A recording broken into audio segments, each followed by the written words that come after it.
think about it day and night. I feel like a king, oh yeah.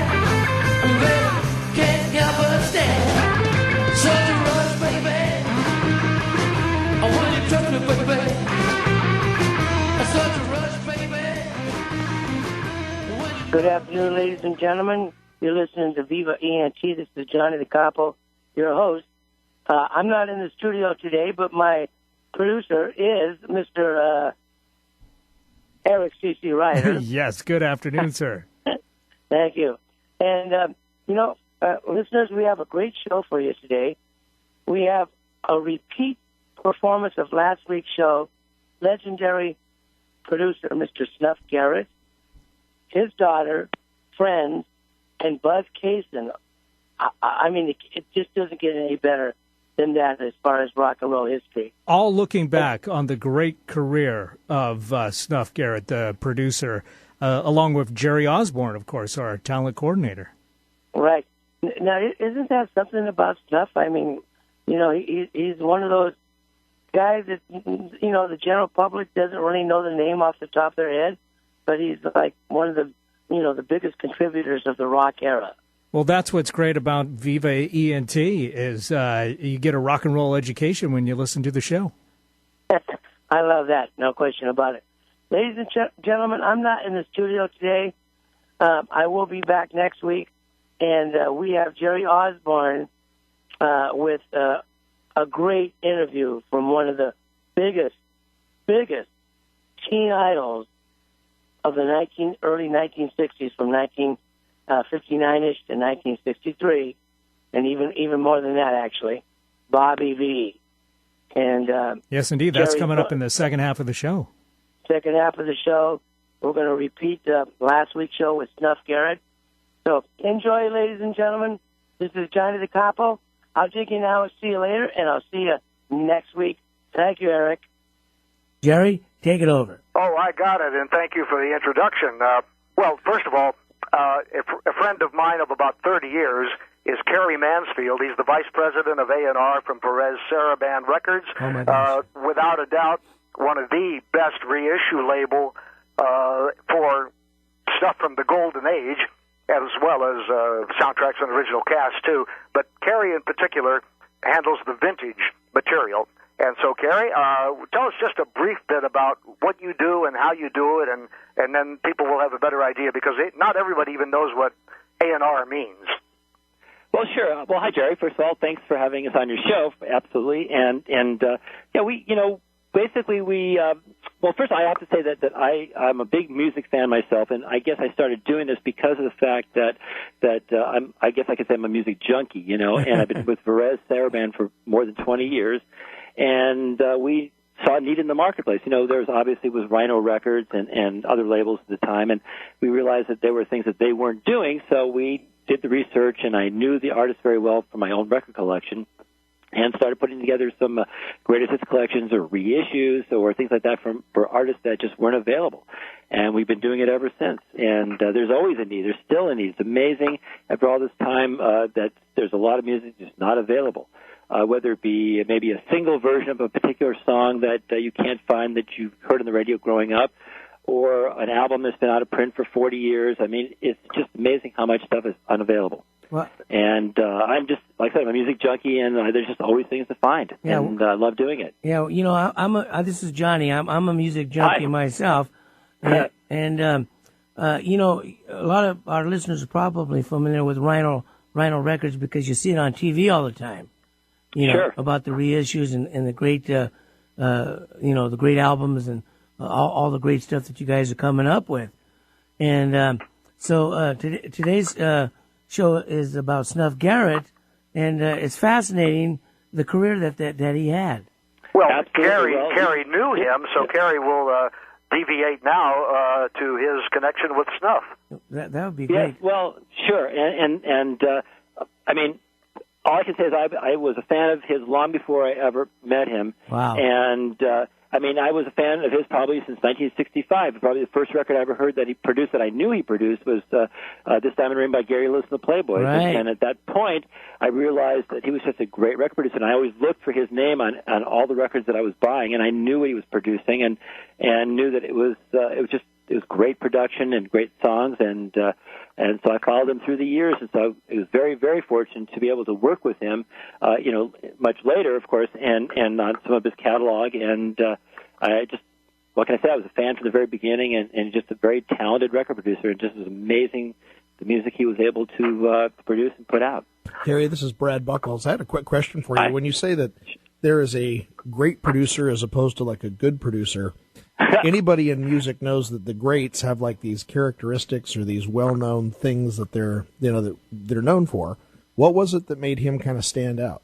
Well, I think one of the things was the fact that he was able to find these obscure songs and turn them into hits. I mean, I didn't even realize until this morning, as a matter of fact, that somebody else had recorded This Diamond Ring before Gary Lewis did. I didn't know that. So he was able to find these obscure songs and turn them into huge hits, or songs that were B-sides, like Save Your Heart for Me by Gary Lewis again, that was originally recorded by Brian Hyland. I mean, he found these songs. He was able to produce them and turn them into monster hits. Yeah. Was there a And technical side he to was him? amazing as far as locating music and finding it. Yeah, case whether in, it probably be from publishers or other artists. I mean, I don't know. It was just incredible. yeah, case in point, Devil or Angel, one of my favorite songs of all time. Well, we're going to be talking about that. Funny thing you should mention, Johnny, that is coming up in the conversation, as you will hear. And, in fact, we will have a comment from Bobby Vee about Snuff Garrett and about that record in particular. You must have been peeking at my script. Well, I'm a singer myself, and one of the very first songs I sang as a kid was Devil or Angel, and I love that song. Wow. Well, Cary, you are blessed today by having a very special guest. So why don't you Yes. introduce Dawn Garrett Harris? Oh, my gosh. Yes. Okay, well, let me hand you over to Dawn. Hold on a moment.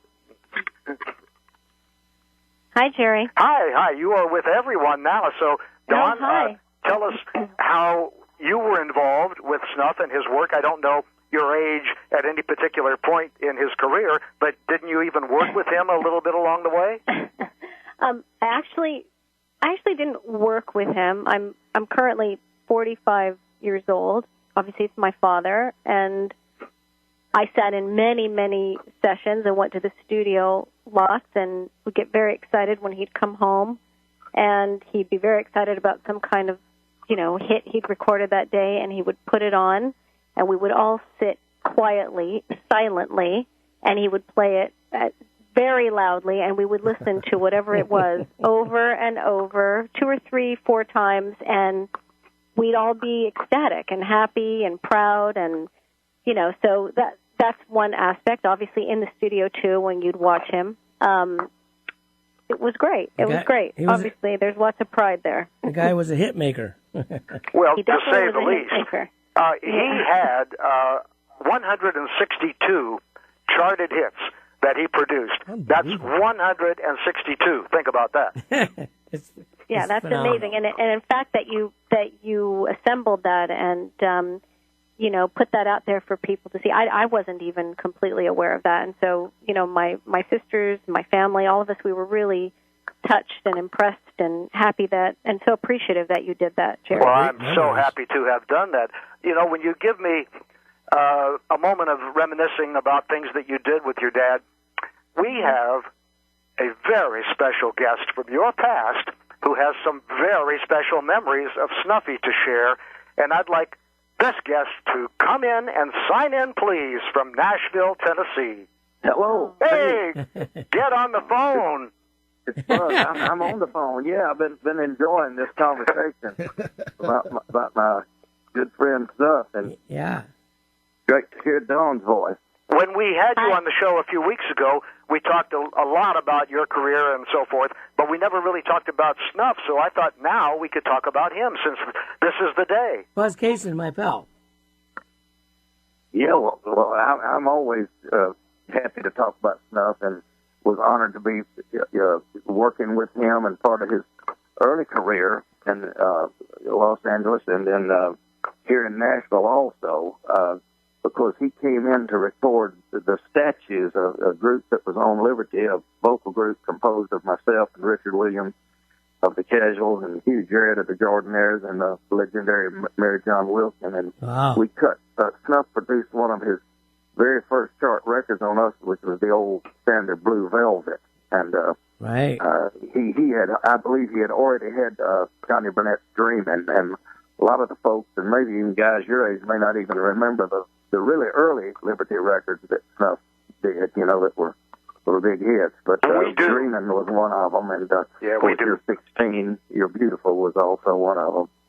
But he was a real kick to work with. I really learned a lot, man, and we had a big time. It was in Nashville when he said something to you along the lines of, how'd you like to come to the West Coast and be my assistant and produce records?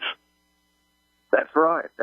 We were down at, there was kind of a speakeasy down in Printer's Alley where the guys would go to gamble. And we didn't have, my band, we didn't have any money to gamble or anything, but we played in the Printer's Alley at a little club, and the guy liked us that owned the place. He said, come down and have a steak, and Snuff Garrett and Al Bennett were in. I think they were on the prep table, I believe, and shooting dice, and Snuff never looked up. He just said, hey, bud, how would you like to come to L.A. and work for me? I said, oh, man. I said, I've always wanted to move to L.A., and he said, well, I'm serious. I said, are you really? I said, well, man, I have a job. I'm working over here with the Casuals, you know, in a band, and he said, well, you'll have to put that, you know, and I said, well, when do I have to let you know? He said, in the morning. So I went home, woke my wife up, and I said, guess what? We're moving to L.A., you know. So she wasn't expecting that. Fun time. It was the beginning of a fun time, yeah. Well, Buzz, I think you'd be interested, since you were there for all of this. You were teenagers, you and Snuff, at the time, right? Well, we were just about the same age. Snuff, maybe a year older than me. We were about 22. He was maybe 23. Yeah, you were youngsters. So, I think you'll enjoy. Yeah. I think you'll enjoy, as will Dawn, as will Cary, hearing an excerpt from an interview that we had done several years back with Bobby Vee, and I've excerpted the part where he's talking about Snuff. And Eric, let that play, and let's hear what Bobby Vee had to say about the man who produced 33 chart hits for him. Cool. Oh, well, a true rock and roll eccentric.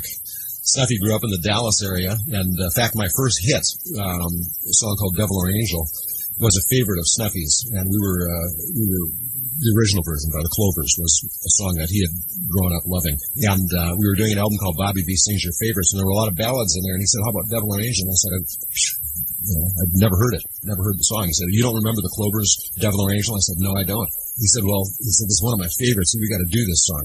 So we recorded the song. I didn't even particularly care for it, but we recorded it, and Snuffy was thrilled because all of a sudden, bang, I mean, I was 16 years old, and Snuffy was probably 19, something like that, and we're making records. And the record came out as a B-side, and a station in Pittsburgh, Pennsylvania flipped it over, like they used to do in those days. They played whatever they wanted to play, and started playing Devil or Angel, and bang, all of a sudden it started climbing the charts. So that was pretty exciting. My vision really was just to make records, and Snuffy, my producer, too. That's all we cared about. You come on in and take pictures if you want, but we're in here to make records, and that's what we did. I remember doing a tour of New Zealand with Johnny Burnett, and he just had a nose job. Do you remember Johnny? I don't know if you ever met him, but Johnny and Dorsey were great rock and rollers, and some of the stuff that has only come out in recent years, the Johnny Burnett Trio, this great rock and roll stuff that they made. Well, Johnny and Dorsey had been around for a long time, and then they got into pop music, and I think Snuffy used to give Johnny a hard time. He said, get this little bump in your nose. You really should have this taken out. You know, Elvis doesn't have a bump in his nose, but you've got this little bump. And so Johnny went and had his nose fixed a little bit, and we jumped on a plane and went to New Zealand. We got off the plane, and there were 10,000 people there to meet us in Auckland, New Zealand. And it was nuts. I mean, people were screaming and climbing over cars. Everybody got off the plane, and Johnny wouldn't get off the plane because he was afraid somebody was going to punch him in the nose or something. He eventually got off, and everybody was going nuts. And I looked around, and Johnny was actually climbing a telephone pole. He was trying to get away from the people. Yeah. You know, he was so frightened that somebody was going to come up and turn his nose sideways, I think, and he was going to be like that for the rest of his life. Well, there you go. How about that from Bobby Vee? Aw, that's so sweet. That's great. And I will add that next week we have Bobby Vee as the guest, and you will hear the entire interview, like a full 25 minutes worth. But that's just a little excerpt because it was all about Snuffy. Yeah, that's pretty cool, man. You know, Bobby Vee was a huge, huge, huge artist. He was part of that Ricky Nelson, Fabian, Bobby Rydell, Bobby Darin era, and you know, he had a big hit with what was that song that he did about 66? The paper doll. You're talking about Bobby Vee? Yeah, Come Back When You Grow Up, Girl. Yeah, Come Back When You Grow Up. Yeah, that's right. That was a huge hit. Yes. You know, that was a big comeback record, actually. It was a big comeback record for him, and sure. The cool thing about that song, it was very contemporary at the time, and it was just a great record. Well, you'll be dazzled to know that Snuff produced a total of 129 recordings for Bobby Vee, 33 of which were charted hits, as I told you earlier. That's incredible. So that's phenomenal. That's an incredible percentage. Yes. Amazing. You know, Buzz, since we got you on the line, my co-host Brad's got to ask you this question.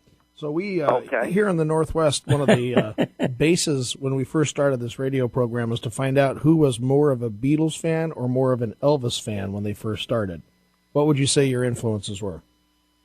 Oh, well, I started out in the Elvis era. Right. And so I would definitely say Elvis was, influenced as both a singer and, a recording artist and an entertainer, because he was so dynamic, and we all, got our Elvis clothes on and, did our bands, and we started. And then, of course, Snuff got introduced me to the Crickets when I moved to Los Angeles. In fact, Bobby Vee was recording an album with the Crickets the night I first moved to L.A. I went down to United Studios, and they were down there recording. And Lonely Avenue. So I got to go. That came a little later. But I mean, that was your first produced record, right? The first one produced for Liberty. Yes, that's right. Yeah, your first production for Liberty, right? Yeah, and Jerry Naylor was singing lead then. But we hit it off right away, me and the Crickets and the guys, and we toured England in '64 when Beatlemania was coming back over here, and it was really fun there, But so, what were your first impressions? The Beatles were great influences. Yeah, I was going to say, here you're an Elvis fan, and you got all this. You head over to the UK. What were your first impressions of the Beatlemania? Well, it was just a phenomenon. Like it was like the Elvis. You couldn't. There's nothing compared to it. Right. And it was just the excitement of it, and all the bands coming out of the woodwork. Everybody wanted to be like the Beatles. Everybody wanted to be a band, And right. It was very exciting. The music was still was the last lingering grasp of pop music integrated with the rock and roll, because the Beatles had, and those bands, Dave Clark and the Searchers, all those guys, Yeah, Dave Clark 5. The Searchers, the yeah. Pacemakers and everybody. They had melodic tunes, which were kind of turning. Elvis's stuff was more raw and more rock and roll, but it was a strange, to our ears, it was a different sound coming at us, because they were mixing up pop hooky things with rock and roll hooks too, So it was a different. Those two artists were, definitely the most influential in my, but for my culture, for my career. Now, heading into the UK, that's like walking into the eye of the storm, isn't it? You got the European invasion going on, and you got all this new music. Yeah, it was done in, and we had a version of La Bamba that Jerry Allison and I had put together. Of course, that's a public domain song, and we had recorded it down at Gold Star, and Leon Russell had done the horns for us and played piano on it, and we had a somewhat of a hit. I think it was top 20 over there, so we had a little something going for us. We did the Ready, Steady, Go television show. I remember that show. It all traces back. We're talking about Snuff here tonight, so it all traces back to Snuff giving me the opportunity to produce someone. And not knowing this guy, he's kind of a little hillbilly guy from Tennessee, not knowing the ropes, but I learned a lot from him and his engineer, Eddie Brackett, his arranger, Ernie Freeman, and all the different musicians. And he asked me one night how could we get a musician that would kind of handle the band like we call it a head session where he didn't have a range book. And I recommended Leon Russell to him, and that's how he and Leon got started. Wow, that's amazing. Jerry Lewis later on. Buzz, I wanted to ask you before we have to get off the air here today. I know you went from your home in the Nashville area to the Tucson area for Snuff's memorial, and I know Dawn was there too. But what are your memories of that? Anything in particular? Well, I was really impressed. It was really nice to meet all four of the daughters, and they were just all lovely, all beautiful, and just did such a great job of handling it. And I had known Gwen, the first daughter, but of course, that when I was 22 years old, she was a baby, and my first child, Tammy, was they played together, and it was real nostalgic to see her, and then to meet the other girls and see the rest of his family, and it was just a real a joyful celebration. I mean, there's tears and laughter, but it was really well done. The pastor that led it, the father, he did a great job, and there was a great eulogy from Bob Vee, who had worked with us at Liberty, of course, went on to be with A&M and different labels. But we had a great time and had a mariachi band. It was just tremendous, great food, and just out there in the middle of nowhere. I mean, that little town. I won't try to pronounce this town, the little. But Sonoita, possibly Dawn can pronounce it better than I did. But I was very, very honored to be able to be there and to honor Snuff. How about for you, Dawn? Well, obviously, it was. I thought it was a great celebration of life, and excuse me. Obviously, there's mixed emotions on a day like that because you can't believe it's actually happening. But we, I think, did it in a way, like Buzz said, that was really joyful. Daddy never would have gone for anything, as he used to say, I hate anything maudlin. Don't get all upset. He hates all that. So he would have wanted it fun and laughing. He loved mariachi, so we had that as people came in. We had an entire wall that was a gallery wall with photographs of, and gold records and everything up. Wow. Spanning his career, and with a lot of people in a little town like Sonoita, Arizona. Wow. Got to see him with all the all these stars and famous people, and we had a beautiful video that Denny Tedesco from the Wrecking Crew took outtakes from the interviews he had with Daddy, and so everyone got to see him. He was the highlight, and then my sisters and I, sort of did a little reading from Pecos Bill, which was something that we all used to watch together with Daddy, and sending a send off for our favorite Texan, obviously. There's so much to cover. We're going to have to get you back on the show, Don and Buzz and everybody. We're down to about a minute and a half, so Jerry, I'm going to let you wrap it up and tell our listeners about the guests that are coming on in the next few weeks. Well, first of all, I am thrilled to have this reunion of Dawn, Cary, Buzz, myself, and Brad, and Eric, and you, Johnny. Yeah, but let's do it again. We would not get bored if we just had to all go out and spend the evening somewhere in a little club or something. Oh, yeah. But I do want to say, Cary, if you haven't thought about it yet, consider a box set or some packaging of records produced by Snuff Garrett. I mean, absolutely. You must have thought about this. Thing, I actually discussed that with him about only a few weeks before he passed away. He was actually very interested in doing that, and I'd love to see if we could do that. It would be wonderful. Thank you, everyone. It was fun to be together. You're listening to Viva ENT live in Seattle, covering the rock and roll era legends. Stay tuned. Coming up after the break on Viva ENT, it's Jerry Osborne's interview with legendary singer Bobby Vee. Lights, camera, action. Capture those precious moments at your special event with 1,000 Words Events friendly, fun party services. Make your guests smile with a unique photo booth. Bring the celebration anywhere with a green screen. Enhance the mood with event lighting or pile them in an awesome VW photo bus. Our services provide lasting memories and unique party favors. After all, a picture's worth 1,000 words.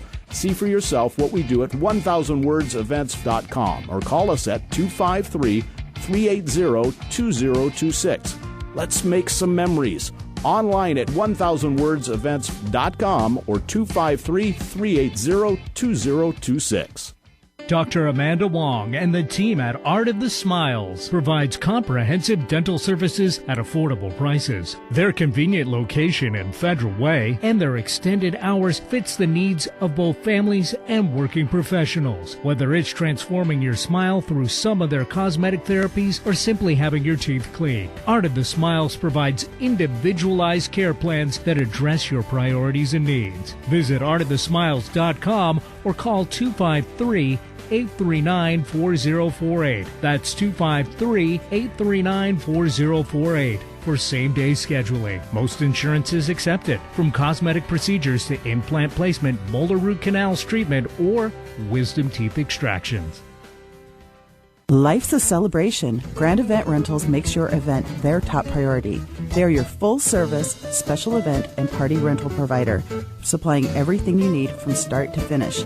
Their professional sales team and event staff work with you to create your dream event.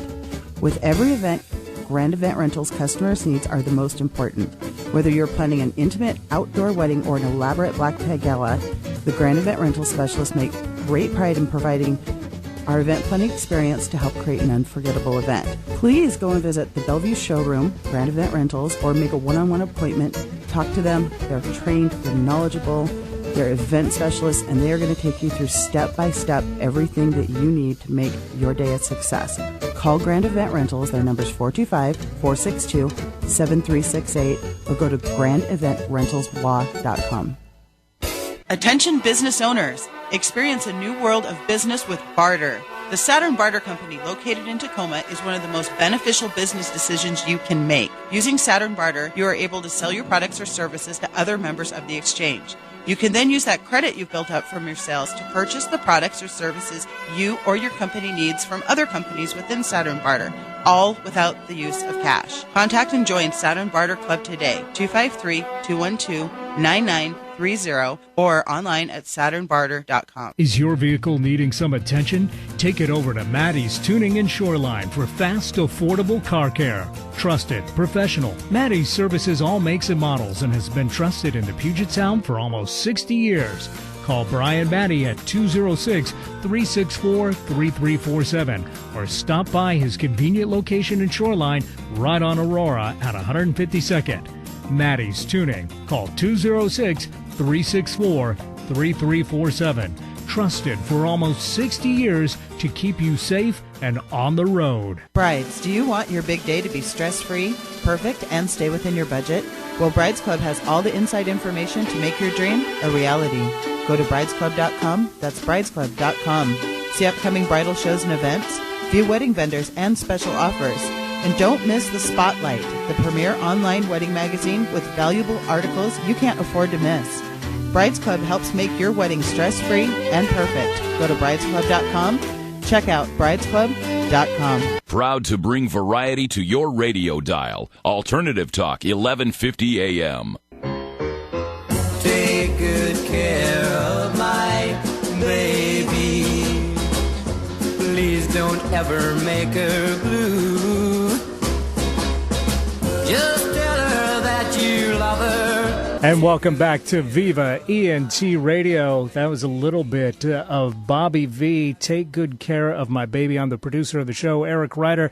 And on the line with me right now is Jerry Osborne, who is, of course, our talent wrangler, our good guest getter, if you will. And he's going to tell us why we chose that tune to come back in with. Well, I don't know, just a shot in the dark, I guess. Oh, wait a minute. It's because it was the first recording produced by Snuff Garrett that became #1 in the nation, and so that's always been one of his favorite songs, simply because it was his first time at #1, and it's an appropriate song to play. And the rest of the show, which is going to be Bobby Vee, is very appropriate because of his connection to the wonderful and legendary Snuff Garrett, which you heard about in the previous half hour. It all ties together. It's almost as if we've thought about this. everything just kind of fell right into place, CC Ryder. And you know, Jerry, we've got this great interview that you recorded with Bobby Vee. When did you record this? Well, I didn't record it. It was done for me. And let me just say right now, to sort of set this up, I'd like to thank my good friend Bud Bouchard, who's a Dallas disc jockey and music lover and record collector for ages. But he was also a freelance writer for Discoveries, which was a monthly music magazine that I published in the 80s and well into the 90s. Well, Bud had the opportunity there in Texas to record a visit in the studio with Bobby Vee. And then he sent me the tape so that we could transcribe it for my magazine. And he wrote a number of different stories over the years for the magazine, so this is just part of what he did. But the nice thing about it is, first of all, that I saved the tape, and secondly, that we're about to hear it, and it has never before been broadcast as we're going to hear it, because we simply transcribed it for the printed magazine, but no one really had heard what it sounded like when it was done. So that's going to be really one of the highlights of the day. Wonderful. Looking forward to hearing it. Well, yeah, you're going to. But here's another connection. And I don't think this was brought up last week when we talked about Snuff Garrett, or even before that when we were talking with Buzz Cason. But in the first half of the 60s decade, and I mean 1960 through 65, if you look at the charts, really before the British invasion, there are 8 people who had 30 or more charted hits, regardless of their position or the longevity, 30 or more charted hits in the first half of that decade. And one of them is Bobby Vee. Now listen to the company. Here are the other 7 that are on that very, very selective list. That's Domino, Elvis Presley, Ray Charles, Brenda Lee, Connie Francis, Rick Nelson, and Brooke Benton. So, I mean, these are the giants of the pre-British invasion American artist on the charts. So Bobby Vee was really right there with the megastars of that period of time. Good company to be in. And we've got to get into this interview pretty quickly here. I think we should. Well, okay, at the time of the interview, Bobby had just returned from a very successful tour in England. So he was in a position to compare the British fans with those in America. Okay, now, do you find the English audiences appreciate American talent more than American audiences? Well, it's interesting. You know, sometimes it's like the old saying, you can't see the forest for the trees. The American people, I think, myself included, this is part of our heritage, and we've grown up with this music. And with the exception of people that are really collectors and fans, we pretty much take it for granted, I think. But if you get a view of America from outside of America, from a distance, as they say, I think it's been the greatest export that America has ever had, the music that we've sent around the world to everybody. And you can't go anywhere in the world and not hear American rock and roll. I think it's been so much fun, this whole Elvis Presley stamp thing, you know. And yes. Now, I mean, his music has reached every corner of the globe, and now his stamp is going to be there. Everybody knows who he is. I've worked China and Japan, and Japan is a huge marketplace for all of that American rock and roll, all of the images, the movie images and everything. And in some of the Eastern Bloc countries, they were bootlegging product. And in fact, the Ventures are good friends of mine, and we did an album together, Bobby Vee and the Ventures. And I talked to Don Wilson a while back, and he said we were over in China, someplace they were working. He said a guy came up with one of their albums cut on an X-ray. You remember when you were a kid and you used to get these cereal boxes, and they would have these little plastic records on the back that were just terrible. You put them on and they would skip, and you could play them a few times. Well, somebody apparently had been bootlegging the Ventures albums on X-rays, because you can cut an album on anything, really. And so, I mean, that's how their product was getting known. But I think, as I said, it's been a great export for America, and it's really a vision that the world shares of America as being a great arts community, music and movies, and it's a nice way to be thought of. It's always been, it's sort of my Walter Mitty life, you know. It's always been my dream to write, and I've never stopped writing over the years, but I also have been conscious of the fact that, there are people out there that really write in quotes and in parentheses, and I've been really fortunate to do some material by some of the great writers over the time period, the rock and roll years. Carole King and Jerry Goffin wrote a lot of songs for me. Barry Mann, Cynthia Weil, I've done some of theirs. Doc Pomus, Mort Schumann, and it's the list goes on and on. But I've always tried to just take some time out for that part of my dream. And there's always been an album cut, fifth cut, side 2 or something or whatever. That was mine, right? I've really been fortunate over the years, and there certainly have been some hills and some valleys and some of those misdirected or misguided turns. But over the long haul, hopefully we survive those things and continue to do what we love to do, and that's to make music and to perform. So I've been fortunate in that respect, and this has been an interesting time the last few years now. It's almost as if the business has started all over again for me, because there's been so much of the old product reissued.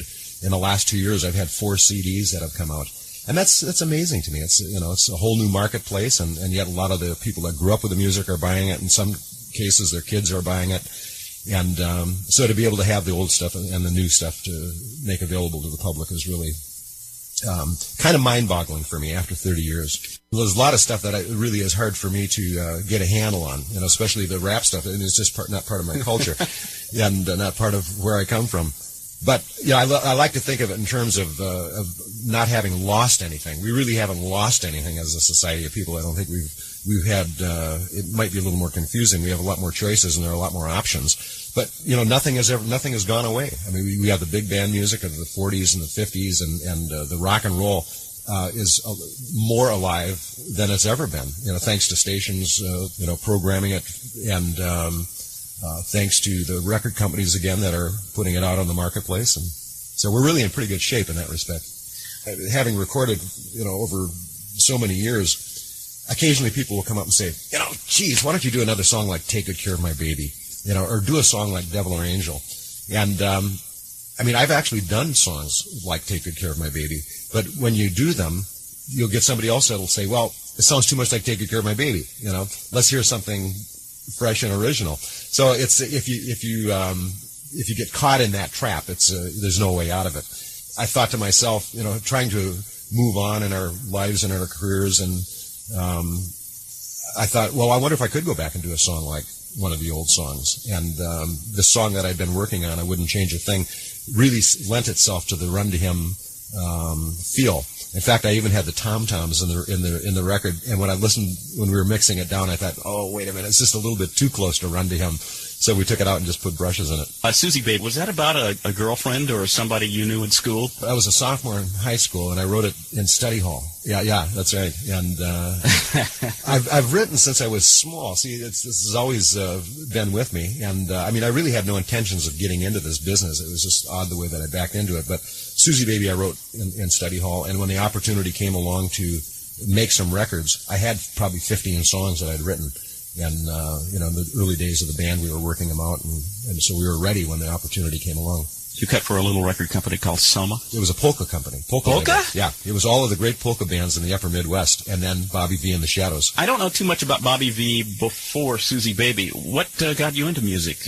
Were you playing in a school band or something like that? My whole family was pretty musical. Oh, really? My dad played violin, or fiddle, really, if you want to be honest. And my mother played a little bit of piano and sang. She used to love to sing.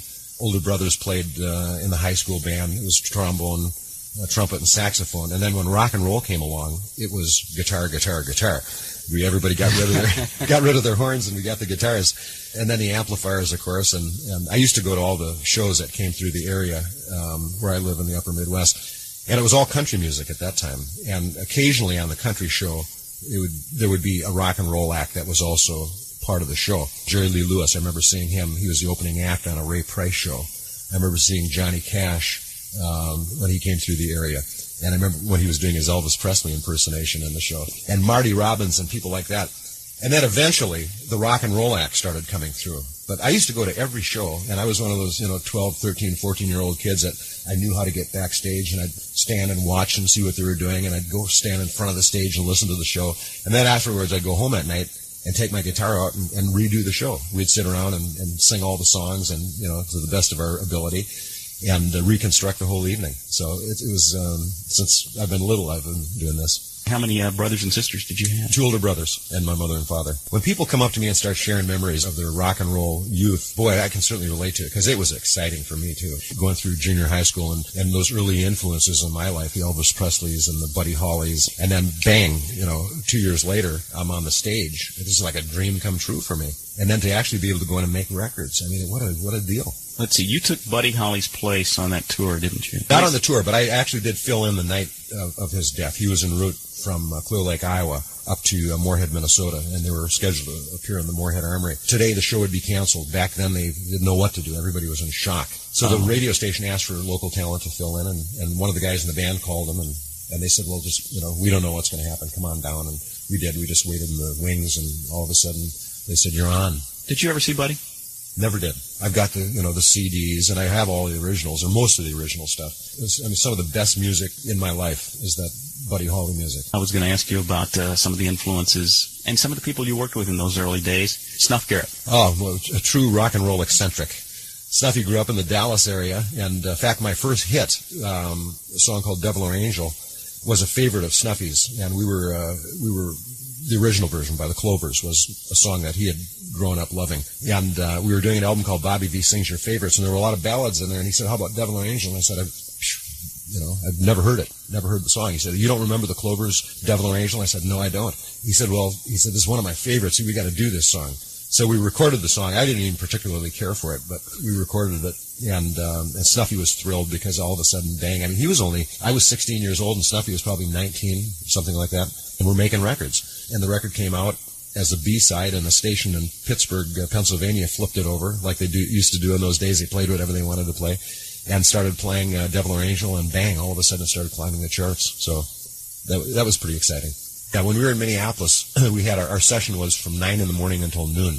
And we showed up, at 8:30, and they kind of threw a few microphones out there, and we recorded the tracks live, and then I did the vocals afterwards. And we were done. We walked out of there with 4 songs before noon, all mixed. Everything was done, and then they gave us 1,000 records of our first record, and we actually got in the car and drove around the radio stations and introduced ourselves, and people at that time would say, really? Well, come on in. And we'd do a little on-the-air interview, and lo and behold, by the end of the summer, the record was number 1, and we started getting, in the upper Midwest, we started getting calls from record companies, and we decided to go with Liberty Records because we were advised by some people it was a young company, and they were probably honest, and they'd treat you better, and they had Eddie Cochran and Julie London and the Chipmunks, and that was pretty much their roster. So when I signed with them and went out to Los Angeles, it was a whole different ballgame. And walking in with all these professional players, and Ernie Freeman was doing the arrangements, and Ernie could play everything. He could play piano, he could play violin. I think he played a little bit of saxophone too. He really was a very, very talented guy, and wrote every note on the paper. On the charts of those early records. Everything you hear, Ernie wrote. There were a lot of strings on my records, and I don't remember which song it was, but one of the violin players was complaining to Ernie that he had written it wrong. He said, you wrote the part wrong. Violin can't do this. Violin players can't play this part. You have to change this. And Ernie said, really? He said, what part is that? And the guy said, well, I can't play it. He said, you can't play this. And Ernie said, well, let me see your violin. And he played the part. He was that kind of a guy, and he loved to rock and roll, and he loved to do big band things. He also did a lot of work with Frank Sinatra and Dean Martin. Back then, it was really a credit to the engineer to be able to take this 25-piece orchestra, a combination of rock and guitars and drums and these pretty violins, and mix everything. It was all mixed, so it was pretty primitive in that respect. So a lot of it came down on the shoulders of the ability of the engineer to do that. It was pretty exciting. Johnny Mann. Oh, man, the mainstay of Hollywood background vocals. Did all the Liberty records. In fact, he got credit on my records because they played an important part of the oohs and the ahs and the Walla Walla Bing Bangs and all those things, the sounds of the 50s and 60s. And again, everything was charted out by Ernie, but they were a great group, and they did not just my sessions, but they did most of the things that were coming out at that time. You mentioned Eddie Cochran. Did you ever get to meet him? I met him one time when I first signed with Liberty. I think it was my first trip to Hollywood.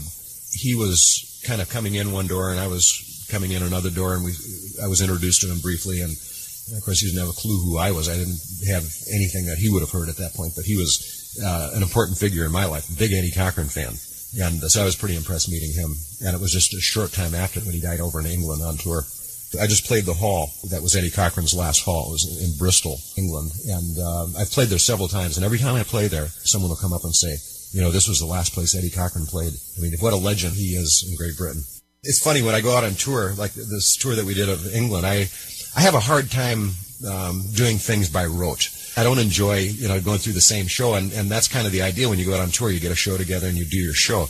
And it just doesn't operate that way for me. I just go crazy after a while. So I like to be able to have some rapport with the audience and be spontaneous and make each thing live to the best extent that I can, you know. And I'm having fun doing it this way.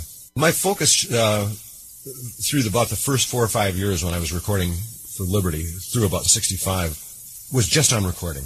We did so much recording. I was releasing 4 albums a year, and there was probably another 2 albums worth of material that we recorded that didn't come out for one reason or another. Sometimes it deserved to not come out, and other times it was quite good. But we had moved on to other things because everything was coming so quickly. In fact, I had a whole album called The Wonderful World of Bobby Vee that was part of a series, a Liberty series, and they decided to do away with the series. And mine was never issued, and we were just moving so quickly, we just never went back to it. There were some good songs that should have come out. I remember Buddy. Any memories of that and doing that session? It was really a special session for me because of my connection with Buddy Holly and all my memories of having played his music over the years. And, you know, as Bobby Vee and the Shadows, when we were first starting out, the little rhythm section band, there was a song on there called Buddy's Song that was especially, I felt especially fond of because it was, I love doing all the Buddy Holly songs, but it was, I wanted to do something in the spirit of rock and roll that was different. And that was a song that his mother had writing credits on. And the song is made up of all Buddy Holly song titles. Blue, Blue Days, Long Black Nights, Lonesome Tears, You're Gonna Cry for Me, Maybe Baby, You Better Start Babying Me. I didn't think of it at the time, but years later it occurred to me that the melody for Buddy's song is, please don't tell, no, no, no, don't say that I told you so. Peggy Sue Got Married. Over in England, Buddy has been a tremendous success, the stage production of Buddy. It has done, I think, reasonably well in America, not as well as in England. But there were 4 rock and roll productions that were hits on the West End in London. Bobby Vee meets the Crickets. Was it fun working with those guys? Oh, man. You know, one of the first sessions that I did when I signed with Liberty Records, I recorded a song that was written by the Crickets, by Sonny Curtis, My Love Loves Me. And we became friends, and Jerry Allison played drums on Rubber Ball. He played on any number of songs that I recorded in that 1960-61 time period. We lived in the same apartment building. We played cards together, shared a lot of music and friendship in common. And the Bobby Vee Meets the Crickets was a theme that just sort of evolved out of being around each other and enjoying that kind of music. And the main guitar player for me, Tommy Alsop, great guitar player. He was on that tour. He was a Cricket when Buddy Holly died. And that was the first time I met him, was at the Moorhead Armory. So Tommy played lead guitar on Rubber Ball and a lot of those early hits for me. And so all of these people were around. And it just made sense to go in and do these songs that we had in common. And the original Bobby Vee and the Crickets album, Ernie Freeman wrote arrangements, and Jerry actually played along, and it was sort of the Johnny Mann singers doing the background voices. And on reissue, there are a number of things in it that when the proper session was over with, we just sat around and sang songs and played songs that we knew. That's fun. Life in Hollywood. Yeah, my memories of Hollywood are great memories. I loved being out there in the 60s. Of course, the record business was so good for me in the early 60s. We were cranking out hits, and it was exciting, and it was part of that whole thing. I loved being there in the 70s. And then it just started changing. I've always had a cabin in the Midwest, a lake cabin, and my wife and family. We'd go back in the summer, and I would work out of there. It doesn't matter really where I live, because I'm always going to the airport anyway. It's actually easier to commute out of Minnesota than it is out of Los Angeles. But my memories of California are really good memories. Part of it was being drawn back to the Midwest, where easier life for my kids who were about to enter into high school. It felt safer. A couple of more names here. Worked on the label with you, Johnny Burnett. I remember doing a tour of New Zealand with Johnny, and he just had a nose job. You remember Johnny? I don't know if you ever met him, but Johnny and Dorsey were great rock and rollers. And some of the stuff that has only come out in recent years, the Johnny Burnett Trio, this great rock and roll stuff that they made. Well, Johnny and Dorsey had been around for a long time, and then they got into pop music, and I think Snuffy used to give Johnny a hard time. He said, "You got this little bump in your nose. You really should have this taken out. Elvis doesn't have a bump in his nose, but you've got this little bump." And so Johnny went and had his nose fixed a little bit, and we jumped on a plane and went to New Zealand. We got off the plane, and there were 10,000 people there to meet us in Auckland, New Zealand. And it was nuts. I mean, people were screaming and climbing over cars. Everybody got off the plane, and Johnny wouldn't get off the plane because he was afraid somebody was going to punch him in the nose or something. He eventually got off, and everybody was going nuts. And I looked around, and Johnny was actually climbing a telephone pole. He was trying to get away from the people. Well, he was so frightened that somebody was going to come up and turn his nose sideways, I think, and he was going to be like that for the rest of his life. Teenage idol. I don't really think about it. I never did think about it. I never thought of myself as a teenage idol. Never realized that I fit into that category until I did a Dick Clark show out on the East Coast. Because I really started out playing with a band. I was the rhythm guitar player in the band, and I did all the singing because I always knew all the words to all the songs. And we did all the ballrooms, and people used to come out because it was a good little band, and it truly was, not just in my mind or in my memory, but it really was it was a good rockin' little band. And they'd pack up around the front of the stage and watch us play, and they would dance and have a good time. But it wasn't a screaming kind of a thing. It was none of that. But when I first went to the East Coast to do a Dick Clark show, and my band was with me, and I'd had a couple of hits, it was a whole different thing. I mean, people were coming up and grabbing my jacket. I remember one girl grabbed the back of my sport jacket and tore it right up the back. And I couldn't believe it. I mean, it was like an out-of-body experience, you know. Yeah, I thought, yeah. Somebody has just ripped my jacket off, and this is a great suit that I just bought. And that's all I was thinking about, is why was she doing that?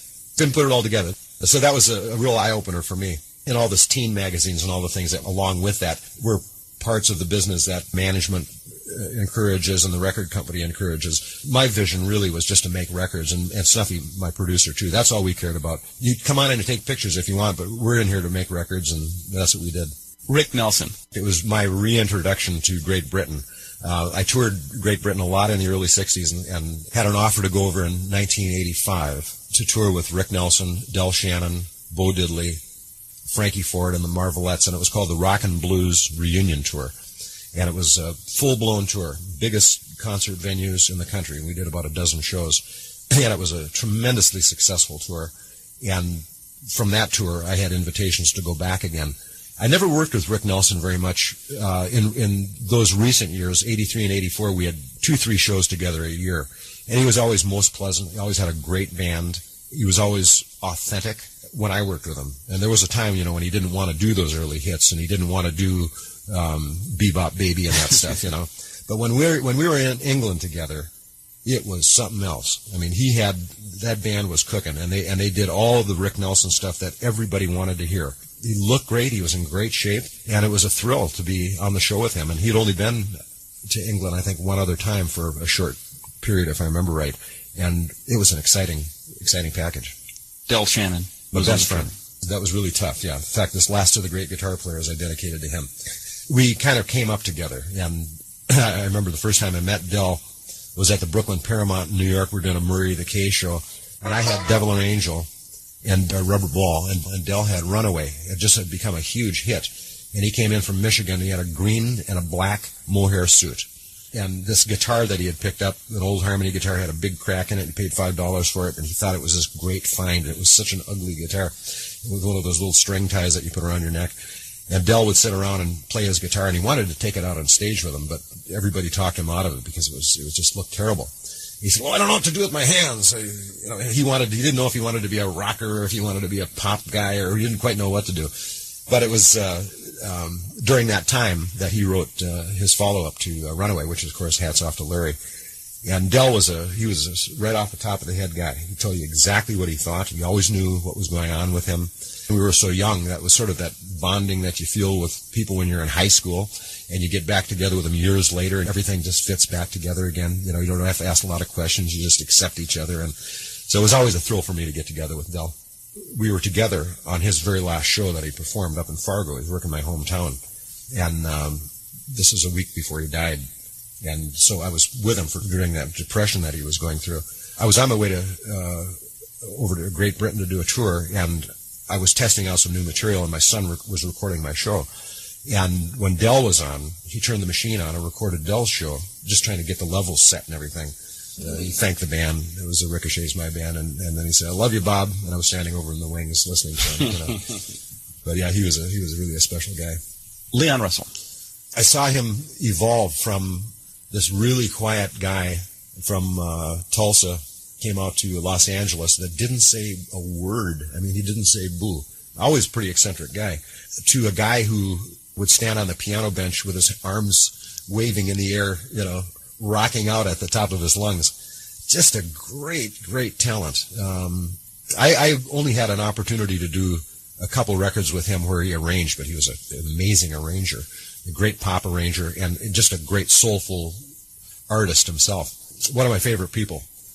Anybody else we haven't covered? Well, let's see. Earl Palmer. Earl was the drummer on Take Good Care of My Baby, and Run to Him, almost all of those records that were the major hits, Night Has a Thousand Eyes. And it was an interesting rhythm section. I was cutting all of these really white pop records. The rhythm section was Little Richard's rhythm section. These are all guys that had come out from New Orleans, moved out to Los Angeles. There's Red Callender on bass, Earl Palmer, who played on a lot of the Little Richard records on drums. Ernie was doing a lot of the piano stuff on my records. Barney Kessel actually certainly wasn't with Little Richard, but a great jazz guitar player. Barney Kessel played with Rick Nelson. And Barney played on a lot of my records. Howard Roberts, a great jazz guitar player, played the lead part on Devil or Angel. So it was really, state-of-the-art equipment for that time and players. And in fact, Glenn Campbell played on a lot of my records before he, entered into his own career. James Burton used to sneak in from time to time because Ozzy never really liked him playing on other people's sessions. We did a couple of things. And he said, "Man, this would be great if we could get James to come down." And he played on a couple of albums of mine, various cuts. And so when I listen back to the old records, I hear that stuff in there. And if you ask me who played on what, I could never tell you. But if I sat down and listened to it, you could pick it out. This is what's fun for me, is to be able to share memories with people that grew up from that time period and are still active in the business today like you are. Thanks a bunch, Bobby. Yeah. Really appreciate it. And that, the words of legendary singer Bobby Vee. Join us next week on Viva ENT for more rock and roll fun. 1,000 eyes and 1,000 eyes can't help but see.